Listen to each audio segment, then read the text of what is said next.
Nenek ini bernama Lo. Walaupun usianya sudah tua, tapi kekuatan fisik Lo tak bisa diremehkan. Lo tinggal di suatu desa pulau terpencil di Amerika. Dulunya, dia adalah mantan agen khusus CIA. Pagi itu, Lo pergi ke bank untuk menarik seluruh uang tabungannya. Saat sedang mengisi formulir, dia melihat ada berita TV yang mengabarkan bahwa CIA diduga terlibat dalam kudeta di negara Iran. Mendengar berita tersebut, Lo terlihat tak kaget. Waktu mau pulang, dia digodain polisi kakek-kakek bernama Rankin. Rankin bilang di usia sekarang ini mereka harus bisa menjaga kesehatan. Jadi kalau Lo mulai ngerasa encok atau sakit pinggang, dia bersedia minjemin gelang anti encok miliknya. Tapi Lo sama sekali tak tertarik. Di sisi lain desa, ada seorang wanita single parent bernama Hana dan anaknya bernama Vi sedang membersihkan kebun.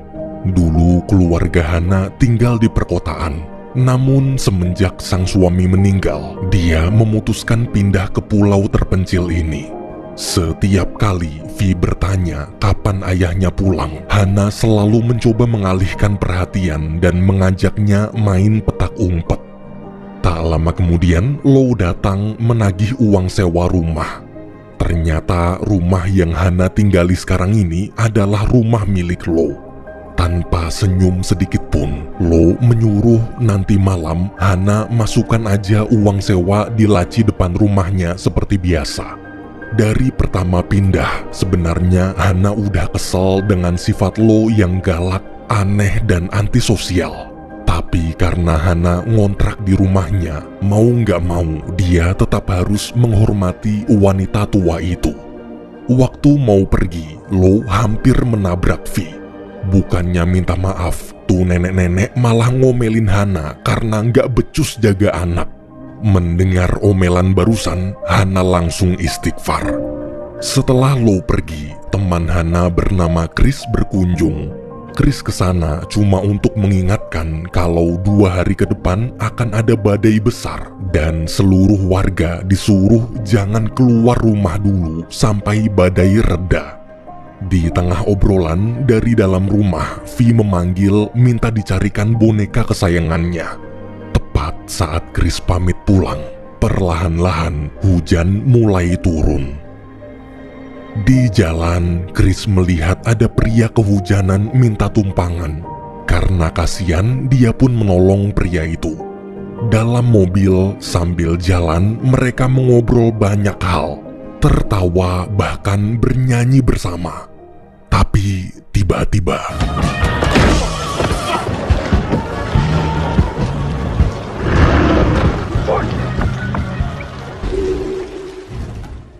malamnya ketika Hana dan Vi ingin tidur, mendadak listrik rumah padam. Waktu sedang memeriksa listrik, Hana bingung kenapa ada mobil Chris di luar. Padahal tadi Chris sendiri yang bilang jangan keluar rumah selama badai. Saat diperiksa, Hana begitu kaget melihat mayat Chris. Karena ketakutan, Hana buru-buru kembali ke rumah. Namun di dalam, Vi tak ada dimanapun. Hanya ada sebuah foto. Foto Vi bersama pria pembunuh Chris. Dan ternyata pria itu adalah ayah Vi. Suami Hana bernama Philip yang sudah lama meninggal dunia. Di sisi lain, Lo sedang menulis surat wasiat.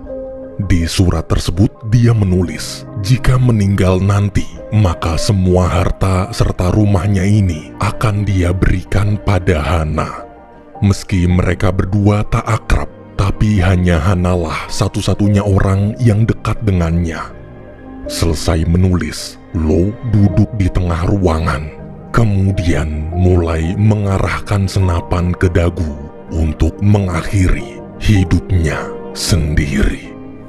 Waktu tinggal sedikit lagi pelatuk ditarik. Mendadak Hana masuk dan berusaha menghubungi polisi pakai telepon rumah Lo.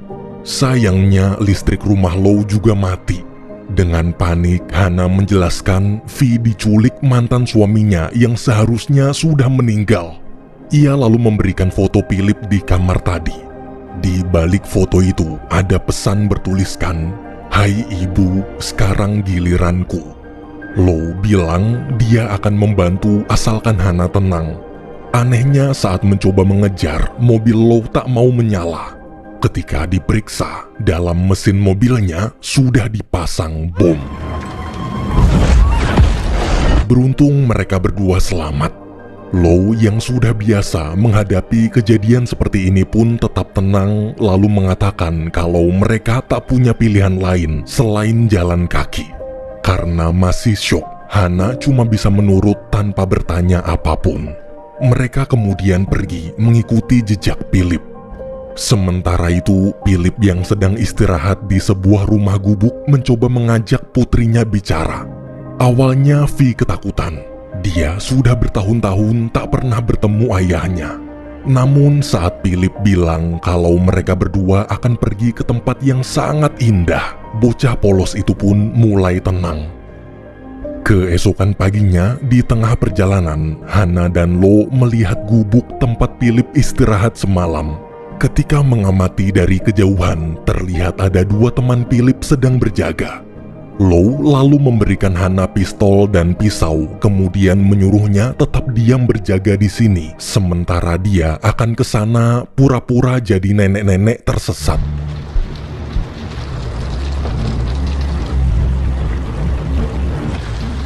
Oh, excuse me. I was looking for my dog. Are you alone?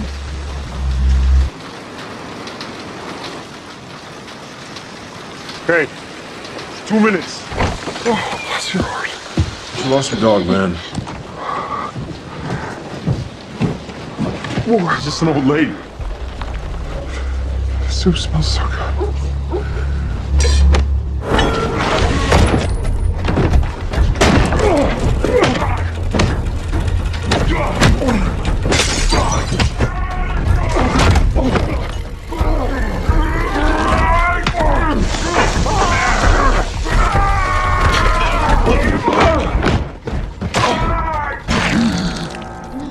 Satu orang nenek-nenek berhasil mengalahkan dua pria bertubuh besar itu. Lo lalu bertanya kemana Philip membawa V. Salah satu teman Philip menjawab V rencananya akan dibawa ke mercusuar pantai. Setelah dapat informasi, Lo langsung membunuhnya. Tak lama kemudian Hana masuk. Melihat kekacauan di sana, Hana bertanya siapa Lo sebenarnya. Dengan santai, Lo menjawab, dia adalah Kedua pun kembali melanjutkan perjalanan. Beberapa jam berjalan, mereka memutuskan istirahat terlebih dahulu di bawah batu besar. Sebagai seorang mantan agen khusus CIA, Lo bisa membuat api hanya dari kapas, salep luka, dan baterai. Lo lalu bertanya, sebenarnya apa tujuan suami Hana menculik anaknya sendiri? Sambil menangis, Hana cerita dulu Philip adalah mantan tentara yang sering berbisnis ilegal menjual senjata bahkan bom rakitan ke negara-negara konflik. Mungkin karena trauma perang saat masih menjadi tentara, Philip jadi sering memukulinya di rumah. Setiap kali Philip mengamuk, Hana akan memberi kode agar V sembunyi dengan berkata, game akan dimulai. Hingga suatu hari ketika hanya ada Philip sendirian di rumah, CIA mengepung. Namun sebelum sempat ditangkap, Philip meledakkan rumahnya. Hana sendiri juga bingung kenapa sekarang Philip masih hidup. Mendengar cerita itu, Lo terdiam. Saat melanjutkan perjalanan, jembatan penghubung menuju pantai rusak akibat pohon tumbang.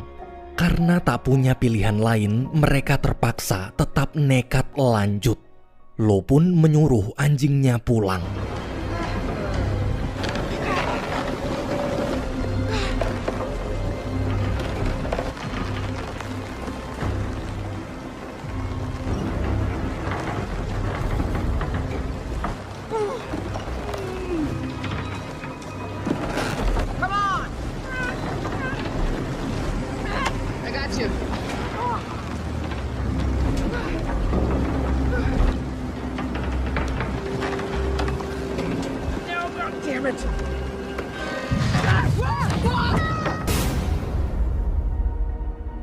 Meski terluka parah, perjalanan harus tetap dilanjutkan.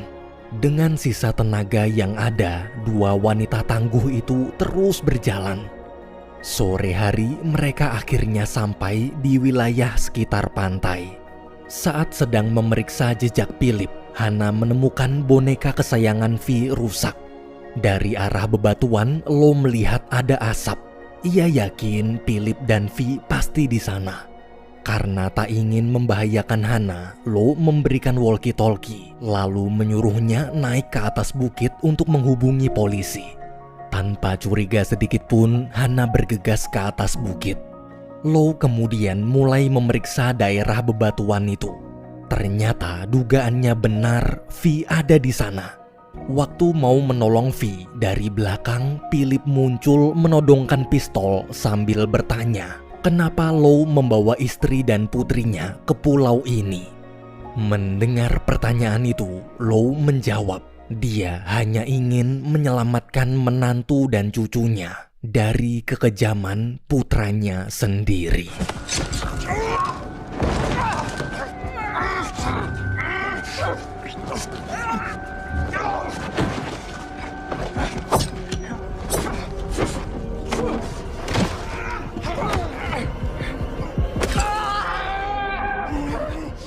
Lo terluka parah.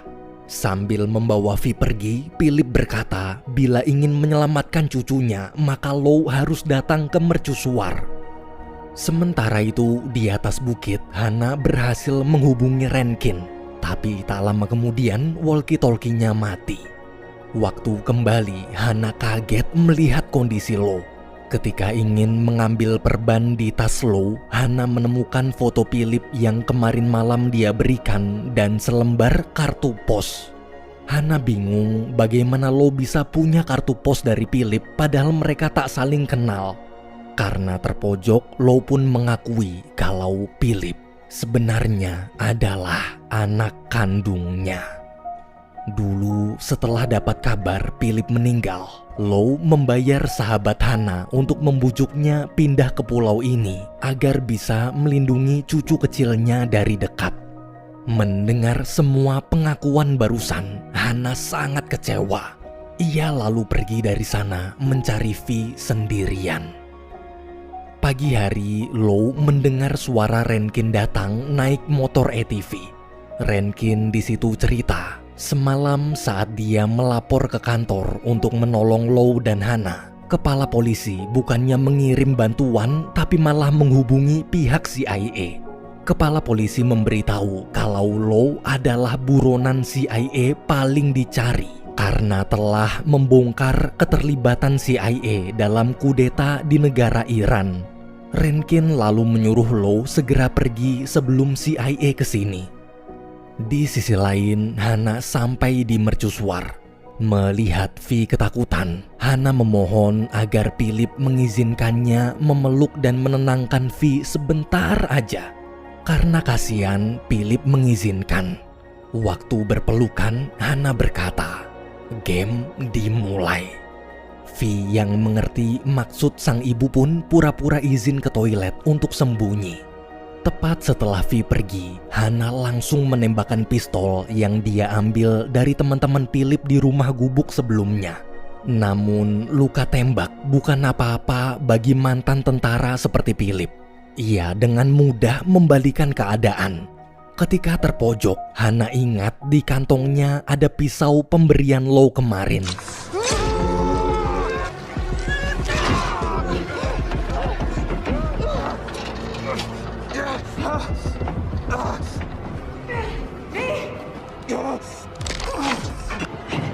Hana berhasil lolos dan bergegas mencari Vi. Saat mereka bertemu, terdengar ada suara langkah kaki mendekat. Ternyata itu Lo. Lo bilang ada bom di sini. Ia menyuruh Hana keluar duluan sementara dia akan menjinakkan bomnya. Dari atas, waktu Philip menyalakan bom, dia bingung kenapa bomnya tak meledak. Ternyata Lo berhasil menjinakkannya duluan. Philip begitu marah lalu buru-buru mengejar. Di luar, helikopter CIA datang. Untuk mengalihkan perhatian, Lo merakit pengendali jarak jauh bom yang barusan dia jinakan, kemudian meledakkannya. Helikopter CIA pun memeriksa mercusuar. Dari kejauhan terlihat Philip mulai mendekat. Lo di situ menyuruh Hana pulang duluan membawa Vi karena dia harus mengurus anak nakalnya terlebih dahulu. Sesampainya di rumah nanti, Lo berpesan agar Hana membaca surat yang sudah dia tulis. Sebelum pergi, Hana meminta Lo berjanji jangan sampai mati. Sebagai nenek, Lo masih punya hutang untuk membahagiakan cucunya. Mendengar kalimat itu, Lo, si nenek jutek, akhirnya tersenyum.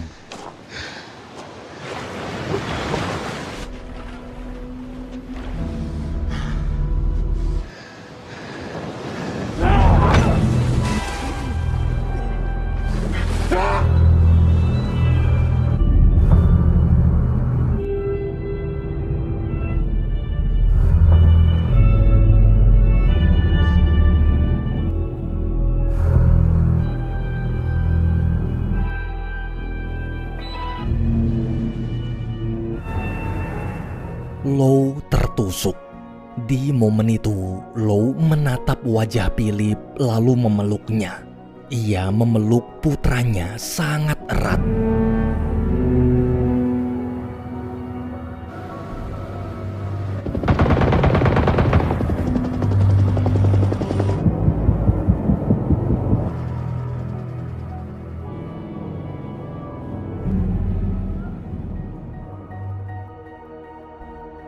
Beberapa hari kemudian, Rankin mengunjungi Hana di rumah Lo.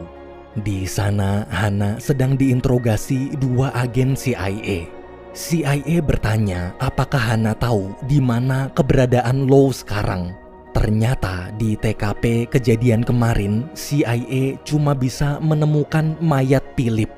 Mereka yakin Lo pasti masih hidup dan bersembunyi di suatu tempat. Namun karena tak dapat banyak informasi, dua agen CIA itu pun pergi. Hana lalu memberitahu Rankin kalau dia akan kembali ke kota. Mendengar keputusan tersebut, Rankin hanya bisa mendukung. Setelah mengemasi barang-barang, Hana bersama Vi meninggalkan pulau. Di kapal, ketika memandangi indahnya laut, dari kejauhan ada seseorang yang sedang mengawasi mereka berdua. Orang itu adalah Lo.